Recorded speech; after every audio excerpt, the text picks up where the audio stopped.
নিজেকে সেরা বানানোর 7টি উপায়। 1.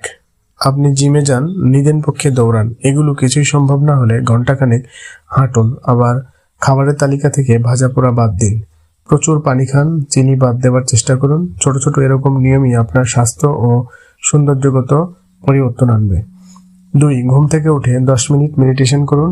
এরপর সারাদিন কি করবেন তার একটি তালিকা তৈরি করে ফেলুন। এরকম সাপ্তাহিক, মাসিক, বাৎসরিক তালিকা করে নিজের লক্ষ্যের দিকে ধীরে ধীরে এগিয়ে যান। 3. লোকে কি বলল এটা মাথা থেকে ঝেড়ে ফেলুন। অযথা মানুষের পরামর্শ নিয়ে বিভ্রান্ত হবেন না, বরং নিজের মনের কথা শুনুন, আত্মবিশ্বাসী হন। 4. নিজের ভবিষ্যৎ নিজেই করুন। একা করুন, ভয়ে করুন, ভেঙে পড়ুন, আবার উঠে দাঁড়ান, নতুন উদ্যমে পথ চলা শুরু করুন। তবে যথাসম্ভব নিজের পথ নিজে তৈরি করুন। শর্টকাট ভুলে লম্বা রাস্তা ধরুন। 5. অন্যকে আপনি নিয়ন্ত্রণ করতে পারবেন না। অন্যের কর্মকাণ্ড, কথাবার্তা আপনার হাতে নেই। তাই যেটা আপনার নিয়ন্ত্রণে নেই সেটা